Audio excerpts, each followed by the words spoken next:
Buon pomeriggio a tutti e a tutte e bentrovati. Questo è il settimo appuntamento con i Digitalk, incontri digitali dedicati ai fari manifatturieri del Friuli Venezia Giulia.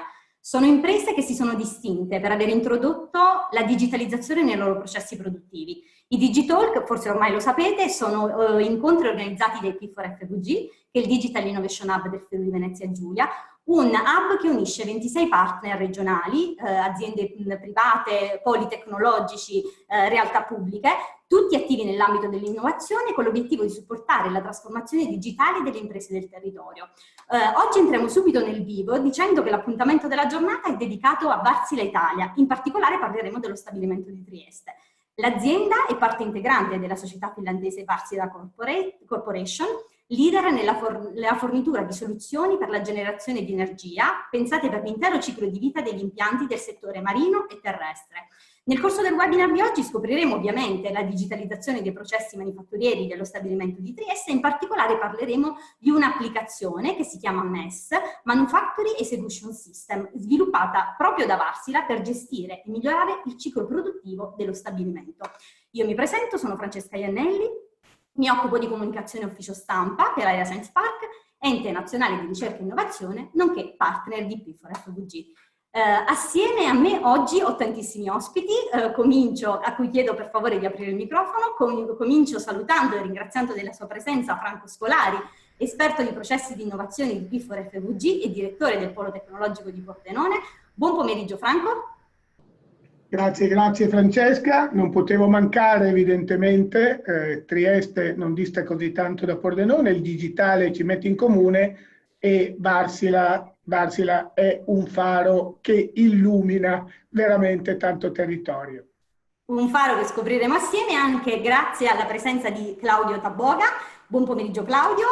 Claudio è il Director Delivery Center Trieste di Wärtsilä Italia. Buon pomeriggio Claudio. Buon pomeriggio a tutti e grazie per l'invito, è davvero un piacere per me riuscire a presentare a tutti voi quello che abbiamo fatto e anche avere il modo di discutere con voi magari qualche bella idea per migliorarlo.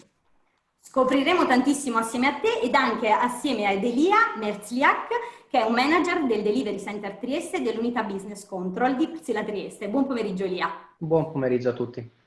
Sono particolarmente contenta di avere anche una donna tra di noi oggi, oltre ovviamente alla sottoscritta. Buon pomeriggio Valentina Colaiapolo, che anche lei è manager del Delivery Center Trieste Manufacturing Excellent di Wärtsilä Italia. Buon pomeriggio Valentina. Buon pomeriggio. E assieme a Valentina abbiamo anche Giulio De Biasio, Mechatronic Engineer di Wärtsilä Italia. Buon pomeriggio Giulio. Buon pomeriggio a tutti. Prima di entrare nel vivo del racconto di Wärtsilä vorrei semplicemente ricordarvi che se avete domande o curiosità da chiedere ai nostri ospiti potete utilizzare la apposita sezione Question and Answer di Zoom. Ma scopriamo subito un po' meglio Wärtsilä e soprattutto lo stabilimento di Trieste assieme ad Elia. Elia, ci dai una mano a conoscere un po' meglio lo stabilimento e Wärtsilä? No, senz'altro. Oggi il mio compito così privilegiato è quello di farvi entrare un po' in questa società che vi descriverò con l'aiuto di alcune slide in maniera da illustrarvi un po' chi siamo, da dove veniamo e quali sono anche i valori che in qualche modo ci stiamo cercando di dare e stiamo portando avanti. Wärtsilä Italia è, diciamo, lo stabilimento, è una società italiana di una corporation multinazionale di origine finlandese che ha tra i suoi molti stabilimenti appunto queste 4 realtà italiane.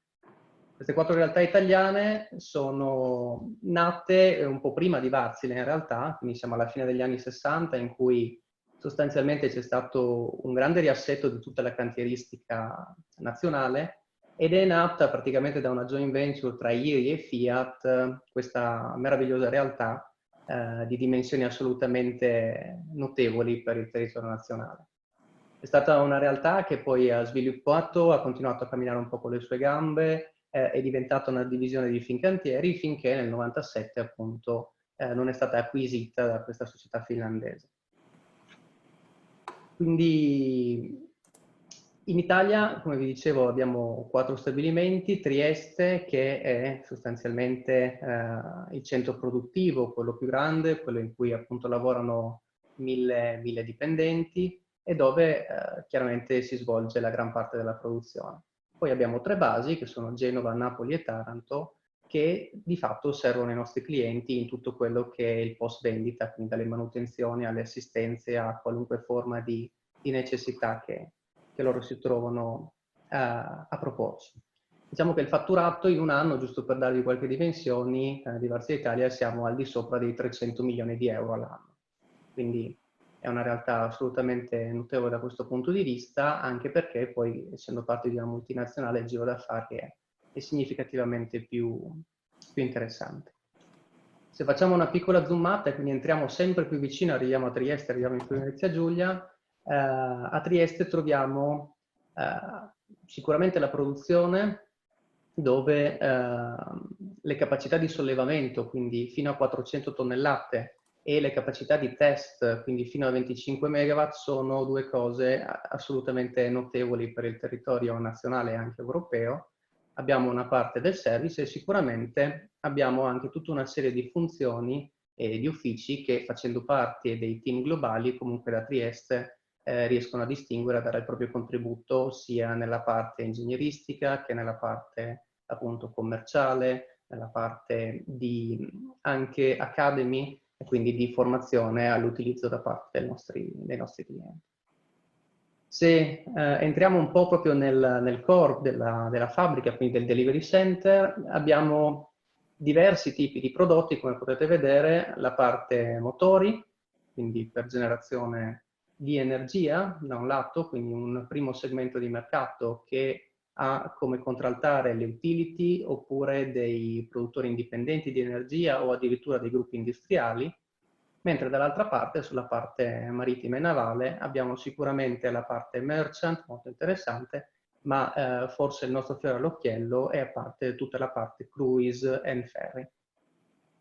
Esiste un altro tipo di produzione sicuramente notevole per il fatto che è estremamente specializzata, che è tutto quello che ha a fare con le eliche a passo variabile e stabilizzatrici, quindi quello che qui vedete indicato come propulsion.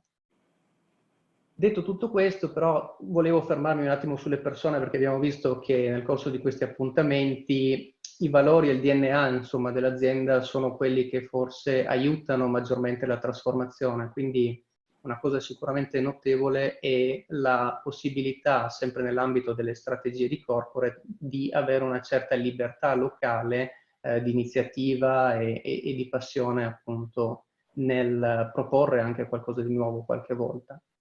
E quindi quello che vedrete oggi parte sostanzialmente nel 2015, quindi parte un po' di tempo fa, attraverso una prima ristrutturazione della cultura aziendale che nasce dall'operational excellence, dal lean manufacturing, e progressivamente è arrivata a tradursi nell'innovazione che oggi vedrete attraverso anche gli investimenti fatti grazie agli iperammortamenti, quindi alla Factory 4.0, il MAC, che tra poco scoprirete che cos'è, e anche un occhio alle produzioni ibride, quindi all'unione tra batterie e motori a combustione, insomma più tradizionali.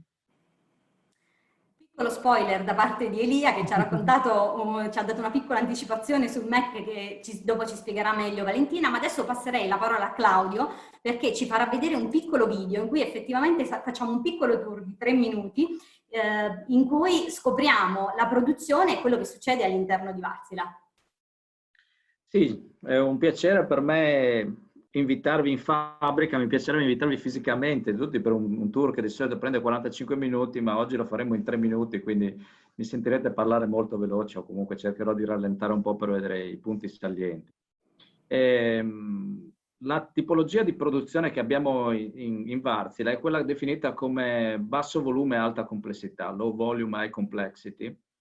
Dunque non parliamo di produzione di massa come può essere quella intesa dell'automotive o dell'elettronica, ma di produzione di prodotti che presentano sì una piattaforma comune, ma vengono spesse volte molto personalizzati. Quindi se guardiamo questo nell'ottica della digital transformation aggiunge qualche sfida in più rispetto a quelle che sono le altre realtà magari più affermate che hanno iniziato un percorso di digitalizzazione anche prima. Seguiremo in particolare in questo brevissimo video, poi potrete fare domande se vi interessa qualche aspetto più preciso, la produzione del motore large bore, quando parliamo di large bore parliamo di un motore che ha un alesaggio di circa mezzo metro, quindi non stiamo parlando dei motori delle nostre auto, è qualcosa che rivedete adesso, sono molto più grandi. Un motore di questo tipo viene assemblato a partire da più di 5.000 codici, tanto per darvi un'idea, e i relativi componenti arrivano da fornitori situati in tutte le parti del mondo. Io condivido un breve video adesso e lo cercherò di commentare mentre parlo, cercherò di fermarmi magari in qualche punto un po' più saliente. Parlavo di questi fornitori in giro per il mondo e la grossa sfida è far arrivare tutti i componenti nella nostra fabbrica al momento giusto e al posto giusto. Alcuni componenti in realtà, quelli che noi consideriamo core, vengono lavorati all'interno dell'stabilimento, come ad esempio le teste cilindro e le bielle. Qui possiamo vedere per esempio il percorso di lavorazione nella cosiddetta FMS, Flexible Manufacturing System, che è costituita da 4 macchine flessibili a 4 assi, il buffer, un robot per la sbavatura, lo vediamo in questa immagine, e qui una macchina per il controllo di misura. Alla fine, dopo questi passaggi di controllo, abbiamo anche il passaggio al magnetoscopio, è introdotto recentemente il controllo ad ultrasuono su tutti i componenti. Un robot, potete vedere, immerge i componenti in queste vasche e la macchina verifica che non ci siano difetti all'interno del materiale, confrontando l'immagine scannerizzata con le immagini di riferimento che definiscono un pezzo in qualità, quindi il tipico approccio di image recognition. Altro componente core che lavoriamo nel nostro stabilimento è il blocco motore. È una sfida particolare perché si tratta di componenti di circa 80 tonnellate di peso, lunghezze dell'ordine di 12 metri e tolleranze che si avvicinano molto a quelle dell'automotive in certe zone, quindi stiamo parlando di centesimi. I componenti del motore vengono preassemblati prima di arrivare al montaggio finale in moduli al fine di ridurre il manufacturing lead time. Qui per esempio vedete il preassemblaggio di un coperchio pompe facilitato tramite l'utilizzo della realtà aumentata che aiuta i nostri operatori. Questo che potete vedere invece è un assemblaggio di un albero motore che viene posto sui cappelli di banco e alla fine assiemato assieme al blocco motore che arriva dall'alto. Questa è una fase molto spettacolare che di solito incuriosisce molti visitatori nel nostro plant ed è forse il momento in cui effettivamente il motore prende forma. E successivamente vengono installati sopra il motore la parte del modulo della turbosoffiante e anche il tubo di scarico. Questo è un tubo di scarico che viene messo proprio al di sopra. Finalizzato l'assemblaggio finale, il motore viene testato, viene messo in una test cell perché il cliente dovrà attendere, dovrà vedere, partecipare per accettare il motore. Si tratta appunto della fase del factory acceptance test. Successivamente il motore viene impacchettato e pronto per essere spedito, viene montato portato con dei speciali mezzi verso il terminal per essere poi mandato via nave. Anche il terminal viene gestito da Wärtsilä Italia, è qualcosa che gestiamo ormai da un paio d'anni e fondamentalmente giusto per riuscire a integrarlo con la filiera completa. Ecco qui il nostro motore che viene poi depositato nella nave, pronto per essere consegnato, anche questo in giro in tutte le parti del mondo, per i nostri clienti sperabilmente sempre più soddisfatti. Questo è un po' un veloce tour.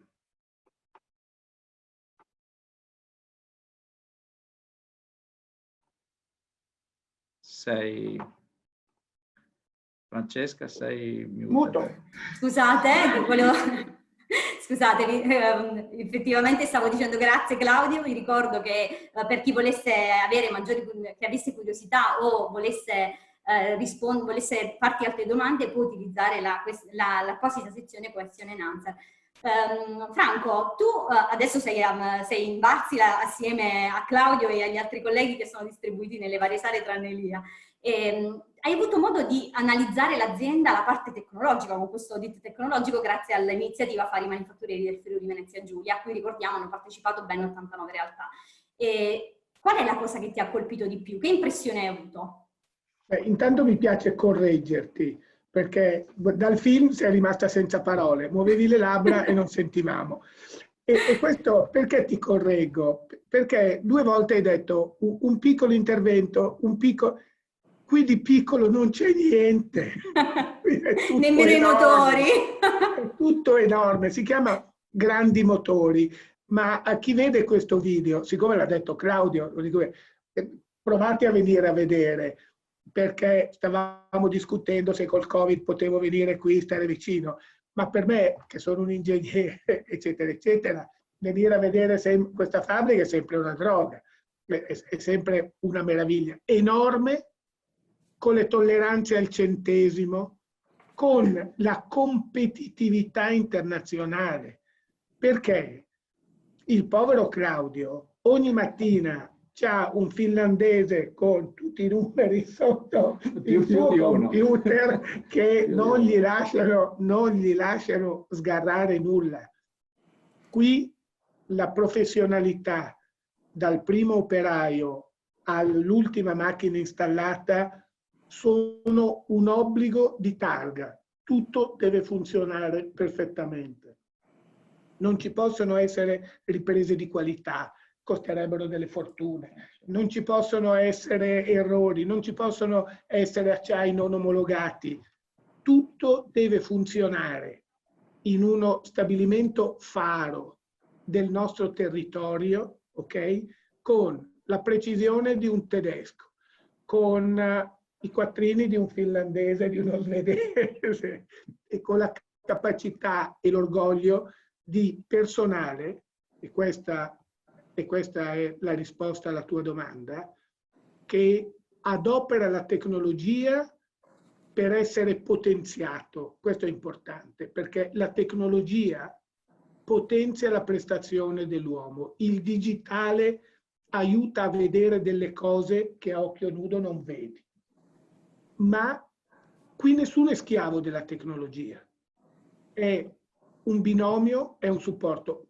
Questo è il motivo. Tu hai detto che sono stati premiati per il MES. Va bene, dovevamo dire una roba. Cioè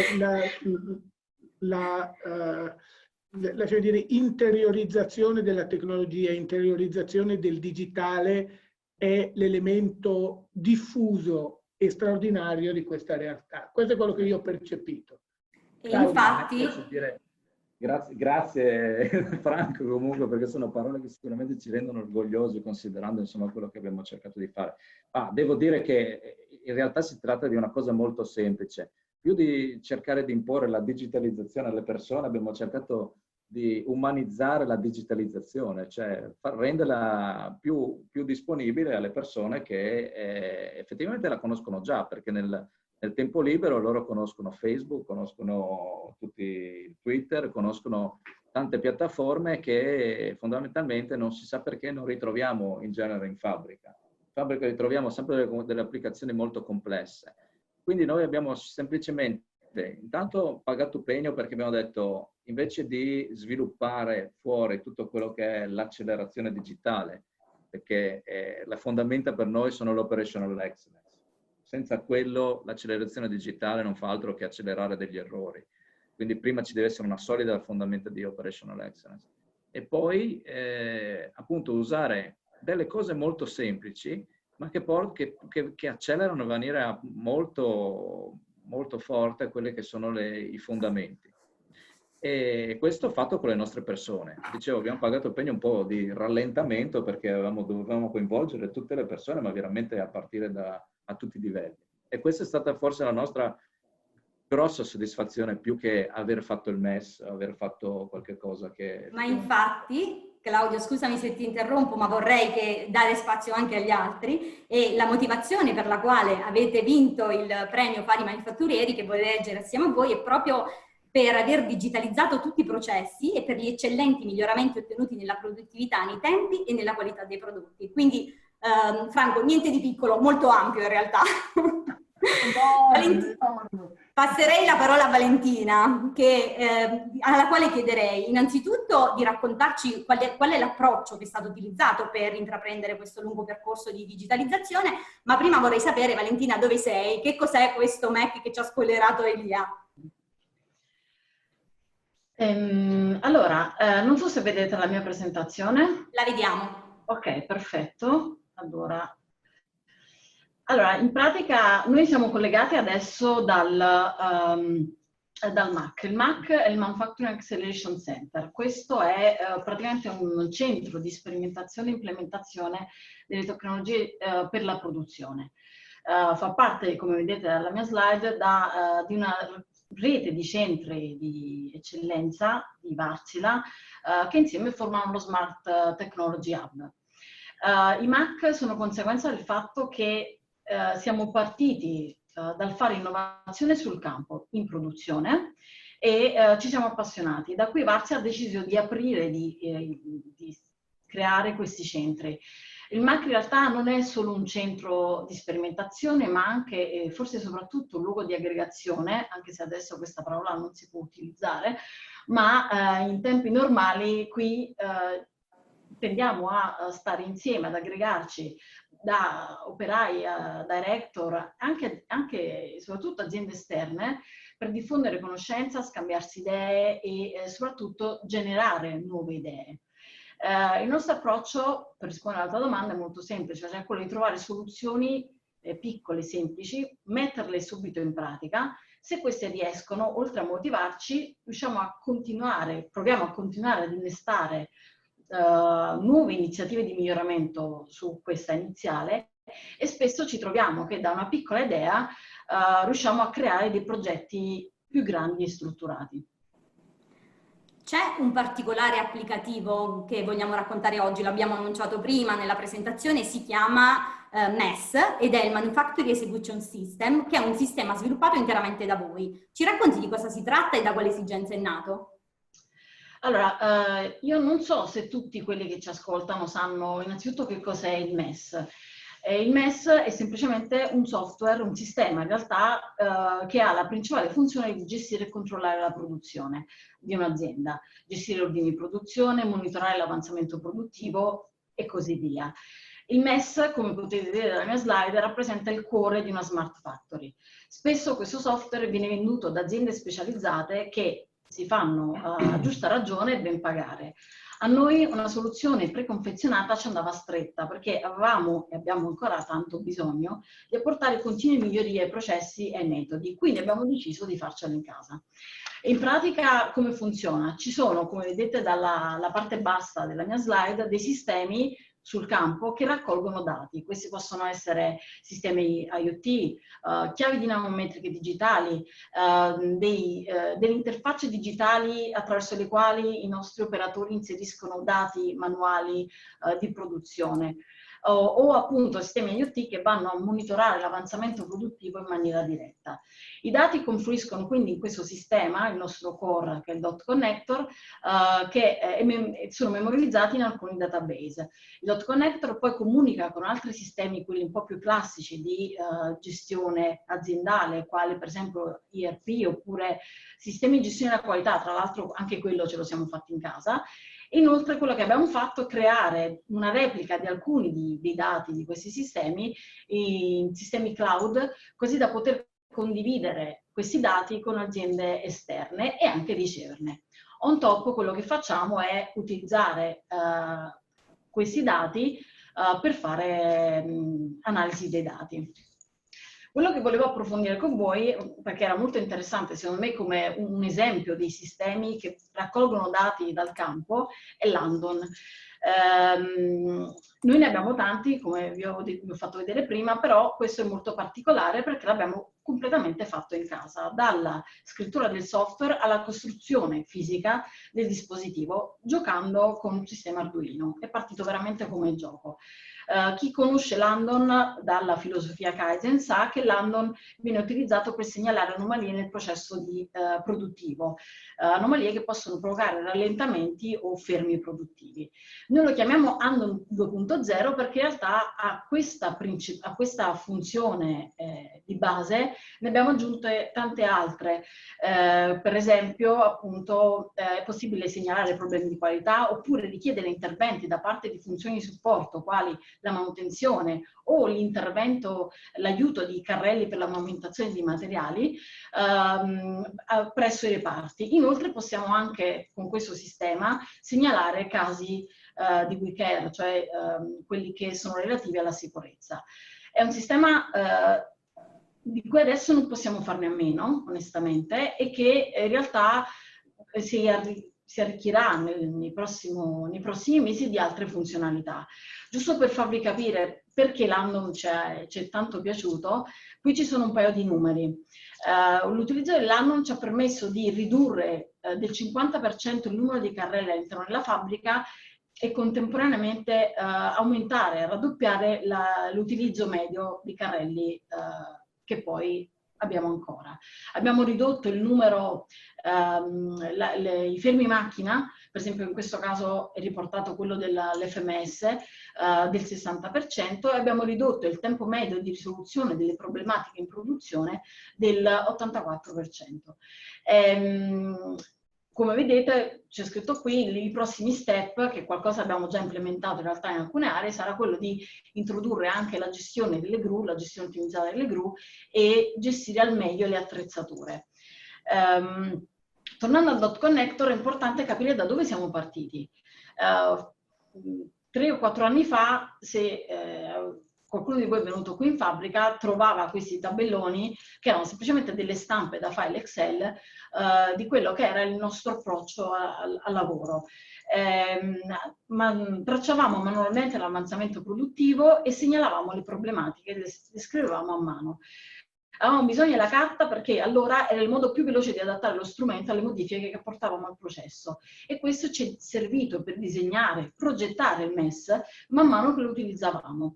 Questo processo, quando è diventato stabile, allora l'abbiamo duplicato, preso il file Excel e l'abbiamo duplicato a livello digitale, ma questo è stato solo un primo step verso la digitalizzazione, perché poi a un certo punto abbiamo avuto la necessità di poter apportare modifiche velocemente per adattarlo non solo a nuove configurazioni di produzione, ma anche a produzioni completamente nuove, perché appunto noi non facciamo solo motori qui, e anche a produzioni completamente diverse. Da qui è nata appunto la seconda fase. Anche questo ci ha portato degli ottimi risultati, magari questo lo possiamo vedere anche dopo, e adesso lascerei la parola a Giulio, il mio collega, perché vi voglio far vedere come è facile poter configurare questo sistema a qualunque tipo di produzione. Grazie Valentina. Allora, vi mostrerò l'interfaccia grafica di questo sistema che è stato sviluppato internamente. Un attimo che condivido. Ok. Allora, il sistema è un'applicazione web che è possibile installarla su un server locale, come nel nostro caso, quindi raggiungibile da tutti quanti i dispositivi connessi alla rete interna, ma anche installabile su piattaforme di cloud e quindi essere raggiungibile da tutti i dispositivi connessi ad internet. L'applicazione web permette un controllo in tempo reale del flusso produttivo, ma l'utilizzo parte dalla configurazione, che avviene anch'essa in forma grafica attraverso questa schermata qui, all'interno della quale l'utente può andare a definire l'entità plant, quindi l'entità di fabbrica, per andare poi a dettagliare questa entità andando a definire tutte le linee produttive che la compongono, nel caso in cui queste linee siano connesse tra di loro, quindi prevedano un flusso produttivo, anche definirlo insomma nel dettaglio, per poi andare permettere all'utente anche di definire tutte le postazioni di lavoro che compongono la linea considerata. All'interno di ogni postazione di lavoro poi, attraverso la definizione di una macchina stati e quindi degli stati virtuali attraverso i quali la postazione si può trovare, si può andare a descrivere in maniera virtuale qualsiasi entità reale. Nel nostro caso questa macchina stati è utilizzata per mappare, per descrivere l'entità produttiva che porta alla composizione e alla realizzazione di un motore navale, ma può essere utilizzata e può essere adattata a qualsiasi tipo di entità, come potrebbe essere un esempio totalmente diverso dalla nostra realtà, che potrebbe essere quello di un ristorante, di un bar. Nel ristorante, nel bar, l'entità di lavoro è il tavolino, che può essere in idle. Nel momento in cui un cliente arriva ed occupa la postazione, il sistema acquisisce il dato dal campo e fa cambiare stato alla postazione che passa in stato di occupato. Nel momento in cui il cliente effettua un'ordinazione, la postazione cambia stato passando in work, il cliente consuma la propria consumazione e paga, e quindi la postazione passa in discharge, fino a poi il momento in cui il cliente libera la postazione che passa insomma in idle e quindi è pronta per accogliere un altro cliente. Dopo questa definizione grafica e virtuale insomma dell'entità produttiva, si ha la possibilità di utilizzare il software andando a controllare in tempo reale lo stato di occupazione della linea di lavoro, andando poi anche a livello di stazione, di postazione di lavoro, andando a controllare tutte le fasi produttive che concorrono alla realizzazione del prodotto finale, andando poi anche a permettere all'operatore di raccogliere eventuali criticità e problematiche che si possono verificare. Grazie Giulio. Valentina, vuoi aggiungere qualcosa? Quello che posso dire è che insomma è un sistema che diciamo, ci è voluto un po' per implementarlo, però adesso anche di questo non se ne può più fare a meno. Insomma, come dicevo, un core, è un sistema core, centra tutte quelle che sono le funzionalità della fabbrica, è ancora in fase di sviluppo e di espansione, ma sviluppo credo quello non finirà mai, secondo me, ecco, quindi sarà sempre in questa fase. Ecco. Una digitalizzazione continua. Grazie Valentina, grazie Giulio. Vorrei tornare da Claudio e da Franco, perché so che Franco avrebbe una domanda o qualche curiosità da fare a Claudio, a cui chiederei di aprire il microfono e non fare l'errore che ho fatto io prima. Microfono aperto. Vai. Claudio, una cosa che mi aveva colpito, io che sono laureato in ingegneria calcolatori e ho fatto i sistemi informativi, tu mi avevi detto che qua i sistemi sono sviluppati da gente che viene dalla produzione, e poi ci sarà qualcuno che fa il coding, ma l'idea è dall'utilizzatore, e funzioni di sistemi informativi sono obbedienti, sono un po' persi. Questa è una particolarità importante perché garantisce uno sviluppo a misura dell'utilizzatore, non sono, come dicevo prima, calati dall'alto, ed è una cosa replicabile. A conferma anche di un fatto: la tecnologia digitale alla fine della fiera è facile. Tutti sanno adoperare Google Maps, tutti sanno adoperare Siri, ma sapere come deve funzionare un configuratore di una macchina e un integratore di una linea è una roba difficile. Commentami un po' questa storia. Ma ti dirò, noi quando siamo partiti veramente in uno sgabuzzino, non era quel Mac dove adesso Valentina è seduta, era qualcosa di veramente che era tipo un garage, no? È vero che l'hai fatto di nascosto? Sì, è vero, adesso posso dirlo perché effettivamente è stato un periodo abbastanza interessante. Sì, l'abbiamo fatto di nascosto perché a quei tempi, si parla del 2016, inizio del 2016, la digitalizzazione non era sulla bocca di tutti, e anche i nostri top manager in Finlandia non credevano che fosse una cosa che potesse portare a dei risultati. Per cui io ho chiesto un piccolo budget a mio capo a quel tempo, e un piccolo budget sta parlando di 10.000 euro, quindi non cose esorbitanti, e abbiamo creato questo DigiLab cercando di far contaminare, mi piace questo termine, contaminare, anche se sembra un po' negativo, quelle che erano le esperienze di varie persone, ragazzi giovani che arrivavano dall'istituto tecnico o anche dall'università, con le persone che tradizionalmente conoscono molto bene il business. Quindi da questa contaminazione è nato qualcosa di molto interessante. Abbiamo anche scoperto, per esempio, che c'erano delle persone da noi che lavoravano come operai, ma che smanettavano con Arduino e con queste altre cose qua. Quindi perché non dare loro la possibilità di applicare questo nelle attività di ogni giorno? E sono loro che conoscono le attività di ogni giorno meglio di qualunque altra persona. Per cui la logica era quella di era quella del gioco. Difatti ci siamo proprio presi una parte della fabbrica, quella che più poteva simulare una fabbrica intera, e abbiamo cercato di digitalizzare all'inizio questa fabbrica. Non vi dico le resistenze da parte di tutti, anche dalle persone che lavoravano lì, ma abbiamo scoperto subito che la cosa migliore che potevamo fare era portarceli a bordo. E ci hanno dato tantissimi consigli. Ovviamente il software è stato sviluppato da persone che fanno coding, e successivamente questo ha portato anche a avere l'invidia del resto della fabbrica, perché loro ce l'hanno questa cosa, noi no? E lì è stato tutto un percorso in discesa poi, per riuscire ad estendere tutte le applicazioni. Prima siamo noi al polo dell'innovazione? Cosa dite? È un'irregolarità andata a buon fine. Nel tuo caso mi sembra assolutamente applicabile. È andata a buon fine, perché poi quando gli azionisti si sono venuti a vedere, evidentemente erano un po' più lungimiranti di qualcun altro e hanno detto no, questa è la via che vogliamo seguire. E da quella volta abbiamo avuto un sacco di denari anche per riuscire a investire in quest'area qui. Ma qui la mia domanda, se posso, scusa Valentina, perché quanti stabilimenti ha Wärtsilä di queste dimensioni più o meno? Beh, di queste dimensioni sono quello in Finlandia più altri due o tre in Cina. Diciamo. E che punteggio prendi dal punto di vista della digitalizzazione e tutto il resto?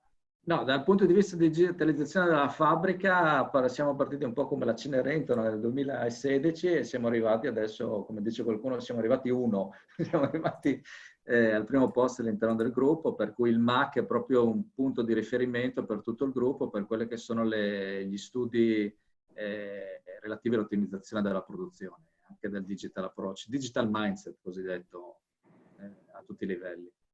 Grazie Claudio. Prima di passare alle domande che già sono arrivate e sono tante, volevo chiedere velocemente ad Elia, abbiamo parlato e anche lui ha citato la digitalizzazione integrata, ci sono numerose tecnologie, sono integrate tra di loro, in che modo?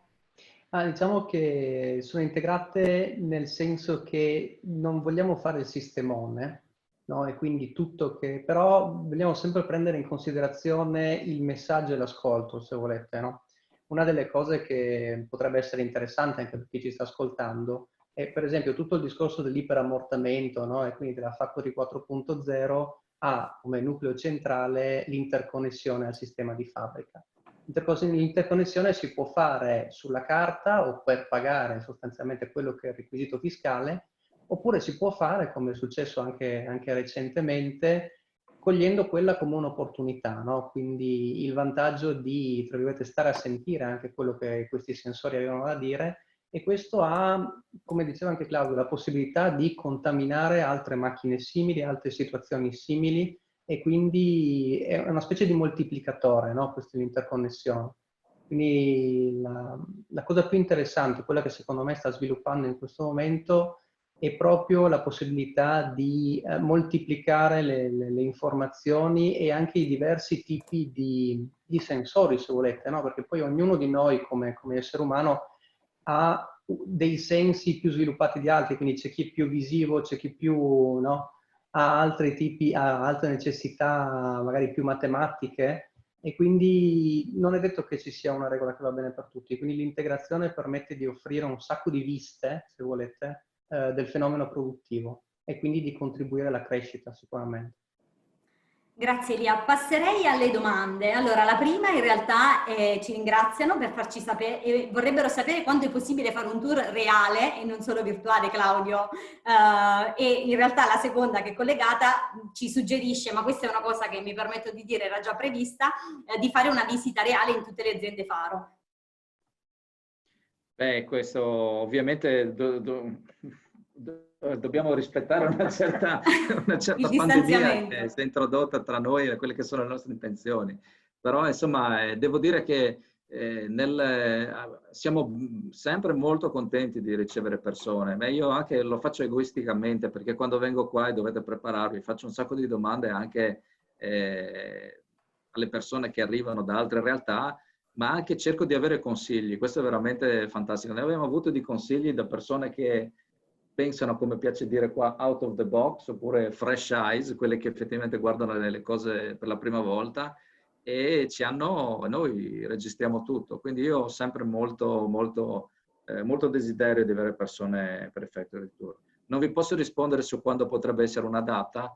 Speriamo che così non ci siano altre ondate di questa pandemia e riuscire a gestire degli visitatori in maniera un attimo un po' più vasta.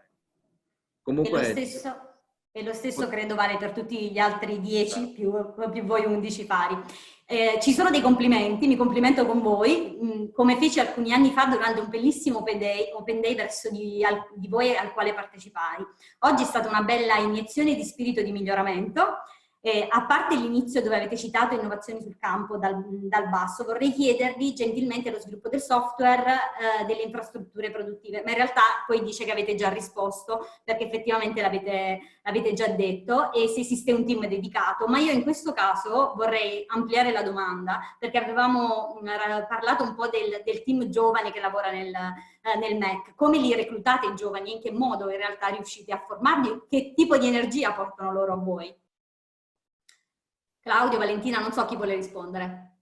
Beh, ok, Valentina che ha più a contatto e visto che anche magari ci può dire come sta andando adesso. Poi io vi dico magari qualcosa dall'inizio, come abbiamo iniziato un po' tutto questo.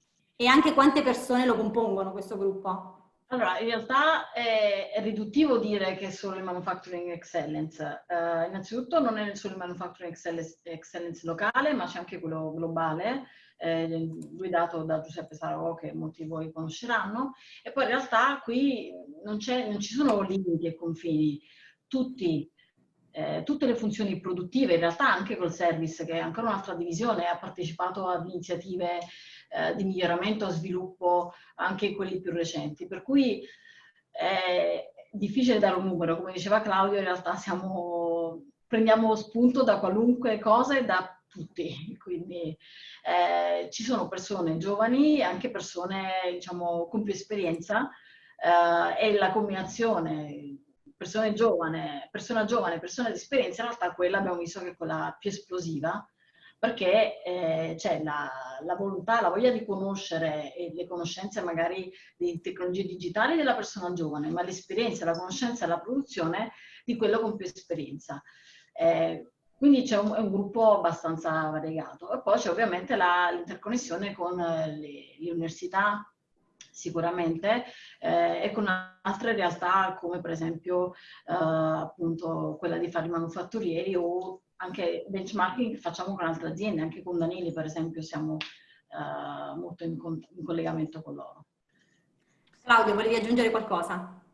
Sì, se posso aggiungere, fondamentalmente nel 2016 non si parlava neanche quella volta tanto di Open Innovation, ma era forse l'Open Innovation, manco noi lo sapevamo cosa stavamo facendo, volevamo solo avere delle persone che non sono mai state in questa fabbrica e che venissero e che portassero delle idee. E queste arrivavano da istituti tecnici, università di Udine, di Trieste, di Trento, tutte le persone che avevano una voglia di portare qualche novità e che volevano anche vederla in pratica. Non tutti i progetti sono diventati dei successi, ma tanti sono diventati dei progetti che ci hanno cambiato il modo di lavorare.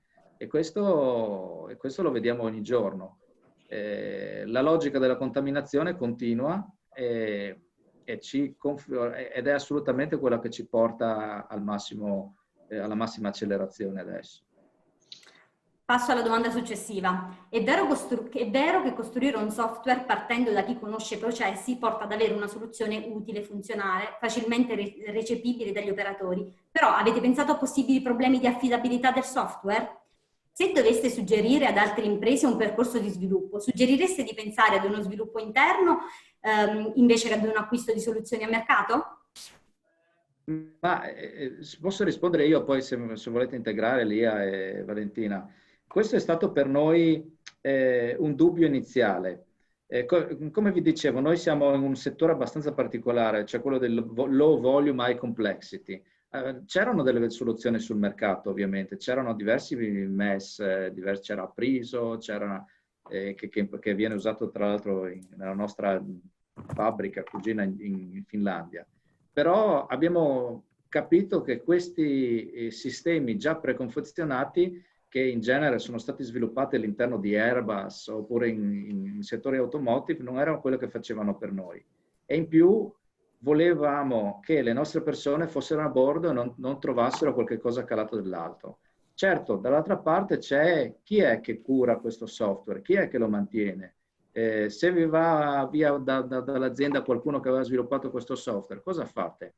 Beh, abbiamo cercato di utilizzare le tecnologie molto standard che adesso sono disponibili in maniera diffusa e abbiamo cercato di costruire dei pacchetti interconnessi che possono essere gestiti dagli esperti, sia interni nella nostra azienda, sia da quelle aziende partner che abbiamo per lo sviluppo di alcuni moduli in particolare. Quindi è ovvio che è un rischio, però nella totale picture, nella totale visione, sarebbe più un rischio essere completamente alla mercé di qualche fornitore esterno che per qualsiasi modifica ci chiede 50, 100 mila euro o anche di più. Quindi abbiamo fatto un pro e contro e alla fine questa è risultata al momento, anche considerando il benchmark con la nostra Finlandia, la soluzione migliore. Difatti anche loro stanno cercando di implementare il MES che abbiamo sviluppato qui.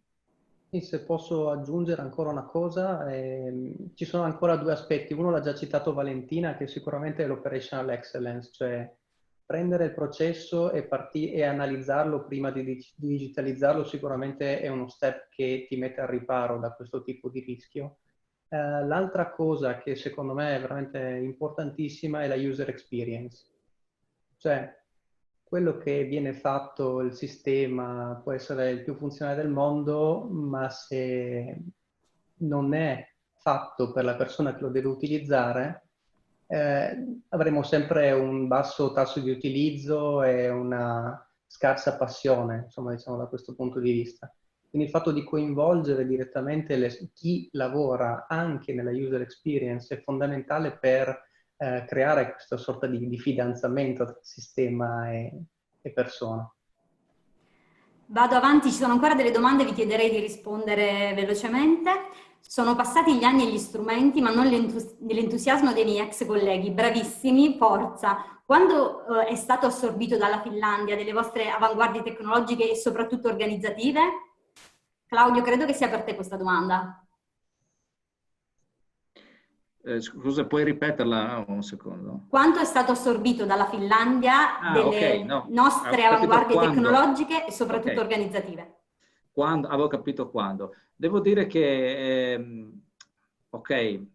all'inizio non molto. Quando abbiamo iniziato a fare tutte queste attività, e quello che un po' vi ho spiegato prima, c'era un atteggiamento anzi di un po' di sufficienza.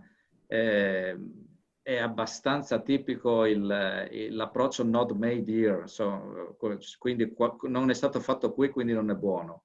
Ma devo dire che negli ultimi tempi si sta un attimo, questo approccio si sta modificando. Anche lo stesso Dot Connector, il MES, come vi dicevo, adesso effettivamente verrà implementato anche in Finlandia e le collaborazioni sono sempre più paritarie adesso, nel senso che veniamo considerati anche come persone che portano idee e la creatività italiana in questo caso nella trasformazione digitale per me è assolutamente un vantaggio competitivo enorme rispetto alle altre culture, soprattutto quelle nordiche. Per cui sì, devo dire che stanno cambiando questo aspetto qua e portando a casa molto di quello che facciamo qua. C'è Franco che guarda. Franco, rapidissimo perché abbiamo ancora una domanda e siamo in ritardo. Valentina nostra, Varsila, hai detto che c'è un Global Digital che forse hai nominato, ma è scappato via il nome di una persona che da qui è diventata globale. Sì, no, è Giuseppe Sarago. Ha fatto qualcosa, non è qui, ma nominiamolo. No, Giuseppe non è qui oggi. Giuseppe Sarago è un'altra persona che assieme a lui abbiamo iniziato l'avventura. E ce l'hanno portato via un po'. E ce l'hanno portato via. Adesso, visto un po' quello che era stato fatto qua, se lo sono portato in Finlandia, o meglio lui ancora vive qua, ma va su e giù in Finlandia, per cercare di scoppiazzare un po' tutto quello che era stato fatto ai tempi ed implementarlo in maniera così originale, cambiando il nome del cartiglio in Finlandia. Ma diciamo che anche queste sono... Wärtsilä non è un faro manifatturiero FVG. Wärtsilä è un faro manifatturiero come minimo europeo, ma significativamente global. E i talenti che hanno contribuito a questo successo emergono a livello internazionale. Questo è importante. Sono altri tipi di contaminazioni queste. L'ultima domanda, volevo sapere qualcosa in più su come sono riusciti e quali sono state le difficoltà incontrate nell'integrazione del MES con l'ERP SAP. Chi risponde a questa domanda? La lascerei a Giulio, che oltre alla difficoltà di fare proprio questa cosa, magari gli ha mancato soddisfazione di poter rispondere, no? a questo problema. Allora, tutte le integrazioni con SAP di solito sono molto costose e quindi noi abbiamo optato per la soluzione più semplice, ossia utilizzare un database di sponda. Quindi i dati da e per SAP vengono sincronizzati giornalmente in determinati casi, ogni ora in altri, con un database di sponda che quindi viene consumato dal nostro MES. Spero che la risposta sia stata soddisfacente, grazie. E chiuderei facendovi complimenti perché è arrivato un messaggio nella nostra chat in cui si dice grandi, almeno quanto i vostri prodotti. Grazie, ringraziamo.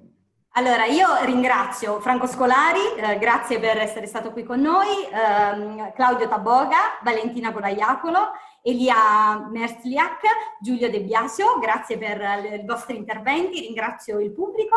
Vi ricordo che tutti i webinar realizzati finora sono disponibili sul sito di P4FVG, nonché tutti gli aggiornamenti degli eventi e delle iniziative che realizziamo e anche sul nostro canale YouTube.